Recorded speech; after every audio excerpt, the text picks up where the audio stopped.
में ये दो वृत्तियां नाम पैदा करता है। पहला, अंतःकरण के सारे दोषों को भगाना। दूसरा, अंतःकरण में दैवी संपदा के सद्गुण स्थापित करना। तुम्हें नहीं करना, वो नाम कर रहा है, पर तुम चुप रहो। पर यहां चुप रहा नहीं जाता, विचलित हो जाते हैं।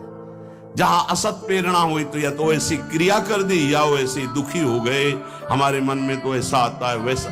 चुप रहो, ऑपरेशन शुरू है तो मवाद निकलेगा, गंदगी निकलेगी, और जो गंदगी निकलेगी तो फिर अच्छे से वो घाव भर जाएगा। जितना दोष निकल रहा है उतना ही सद्गुण आ रहा है। अंतःकरण में भागवतिक सद्गुणों की प्रतिष्ठा होने में देर नहीं लगेगी। किसको?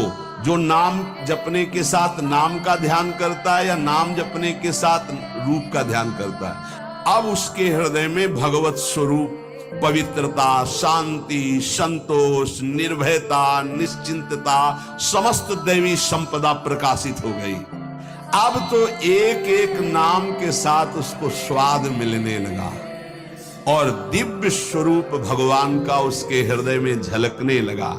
अब भगवान के रूप की प्रतिष्ठा उसके मानस नेत्रों में हो गई। लीला में प्रवेश, सेवा का अधिकार, सब भाव स्वरूप की जागृति, सब पूरा का पूरा प्रकरण ध्यान से बार बार सुनना। जब कोई साधक नाम जब प्रारंभ करता है, नाम जाकर के अंदर ज्ञान जागृति नहीं करता। प्रारंभ में सुप्त वासना प्रवृत्तियां जो छुपी उनको जागृत करता है। उठ और भाग यहां से। अब वो कुसंस्कार, दुर्गुण, दुराचार दल के दल वहां हैं अंतःकरण में। जैसे जैसे साधक नाम जब बढ़ाता है वैसे वो अपने बल के साथ प्रकट होते हैं। परमार्थ का साधक यदि सत्संगी नहीं हुआ तो वो समझता है कि ये तो बहुत बड़ा विघ्न सामने उपस्थित हो गया, हृदय जल रहा है और पाप वासनाएं इतनी बढ़ती जा रही।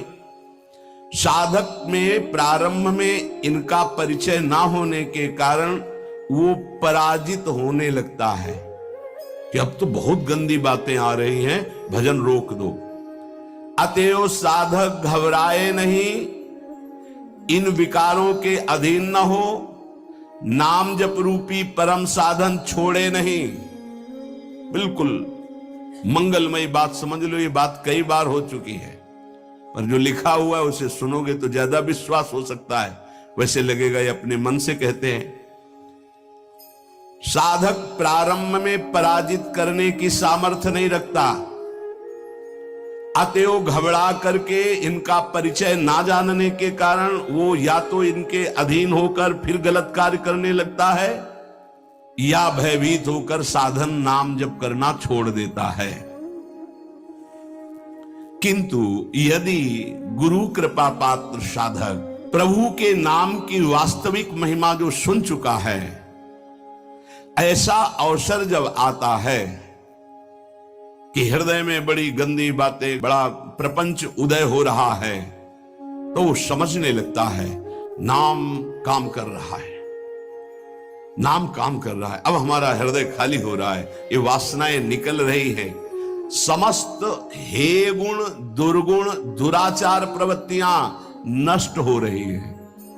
बार बार वही हमने अनंत जन्मों में किया, इसलिए बार बार वही आ रहा है, आ नहीं रहा, वो जा रहा है, हर वृत्ति जा रही है। अतएव और नाम उच्चारण बढ़ाए और सत्संग सुने, जिससे हिम्मत बनती जाएगी, घबराओगे नहीं। बड़ा भारी युद्ध है, एक दिन में सब डिलीट नहीं हो जाएंगे, धीरे धीरे। जिन गुणों से भगवान रीझते हैं, ध्यान देना, एक विकार गया, एक गुण आ गया, वो विकार की वृत्ति गई, दूसरा गुण आ गया, खाली नहीं रखता। ये बड़े काम की बात है। जैसे जैसे नाम जब चलेगा, दुर्गुण, दुराचार, दुर्विचार, पाप प्रवृत्ति खाली हुई, उतने में सद्गुण सदाचार आके बैठ गया कि अब दोबारा उसको जगह नहीं मिलेगी।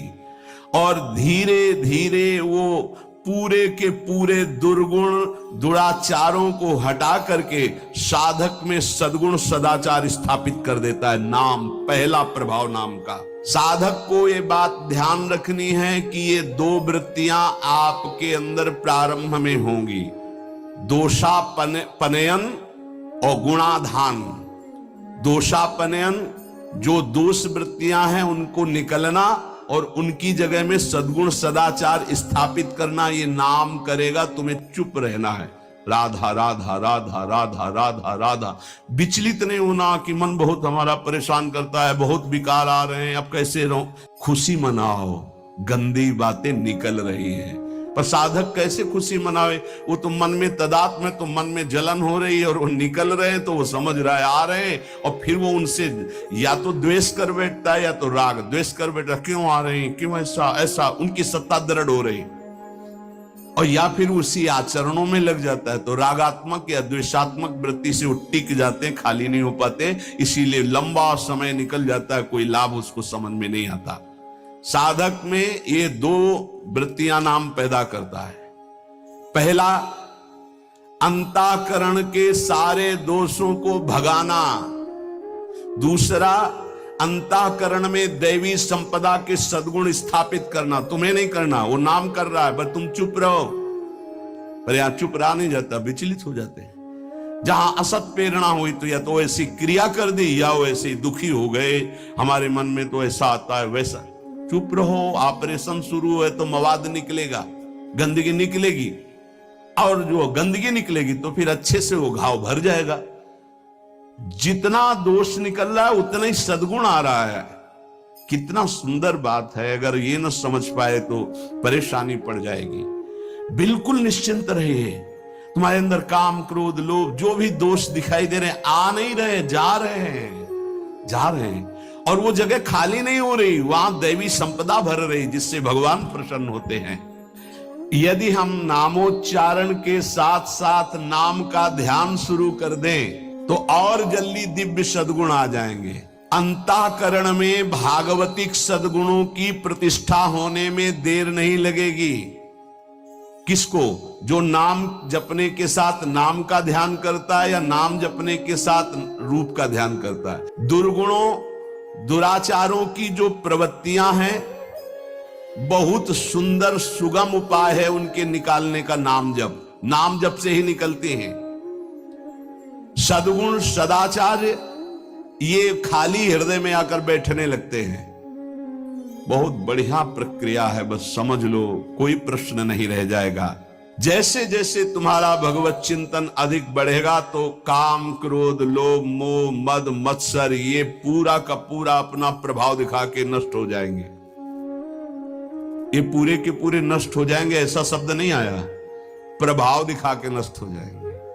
जितना इनमें पावर हो पूरा पावर दिखाएंगे तुम्हें परास्त करने के लिए। नाम छोड़ दो, संसार में आ जाओ। पर जो साधक जमा रहता है, राधा राधा राधा, अब उनके अनर्थ और दुष्परिणाम और अनिष्ट चिंतन ये सब कुछ छूट गया। नाम से पूर्व पाप भस्म हुए। वर्तमान का जो अनर्थ है, दुष्परिणाम है, अनिष्टकारी चिंतन है, वो छूट गया। अब उसके हृदय में आनंद का प्रादुर्भाव हुआ। अब उसके हृदय में भगवत स्वरूप, पवित्रता, शांति, संतोष, निर्भयता, निश्चिंतता, समस्त दैवी संपदा प्रकाशित हो गई। अब तो एक एक नाम के साथ उसको स्वाद मिलने लगा और दिव्य स्वरूप भगवान का उसके हृदय में झलकने लगा। अब भगवान के रूप की प्रतिष्ठा उसके मानस नेत्रों में हो गई। पूरा का पूरा प्रकरण ध्यान से बार बार सुनना। अब उसके हृदय में जो आनंद आया, उस आनंद में उसे आत्म स्वरूप का बोध हो जाता है। मन अद्भुत आनंदित, तो भगवत दृष्टि जागृत हो गई। ये दो अधकचरी दशा के नाम जापक होते हैं, इनकी बड़ी दुर्दशा होती है। मुख से तो नाम उच्चारण करते हैं और शरीर के आचरण करते हैं वही जो मन बुद्धि कहते हैं, तो उनका वास्तविक नाम जप नहीं हो पाता। क्योंकि थोड़ी देर मुख से नाम उच्चारण कर लिया, फिर असत आचरण किए, असत चिंतन किए, तो ये जो अधकचरापन है ये बहुत कष्ट देने वाला है। सच्चा नाम स्मरण जो पीछे वर्णन किया गया, आपको परास्त नहीं होना, बराबर नाम। इसके साथ जब नाम का चिंतन, रूप का चिंतन, तब समझो कि आप अधकचरी अवस्था से बाहर आ गए। अभी तो बहुत गंदी बातें चिंतन में आती हैं, अभी तो लड़ना पड़ेगा, इतना तो लड़ने के लिए तैयार रहो। अगर ये सब हमसे नहीं होगा तो एक उपाय है, किसी महाभागवत को पूरा जीवन समर्पित कर दीजिए, खत्म खेल आपका। ये भी देख लीजिए करके, पूरा जीवन अक्षरशः समर्पित, थोड़ी गुरुदेव की बात और थोड़ी मेरे मन की बात। ये अधकचरापन, भगवान ने नारद जी को कहा था, अधकचरे योगी का मेरा साक्षात्कार नहीं होता। थोड़ा गुरुदेव की बात माननी है, थोड़ी अपनी बात माननी है, अधकचरापन। पूरी बात गुरुदेव की माननी है, बस।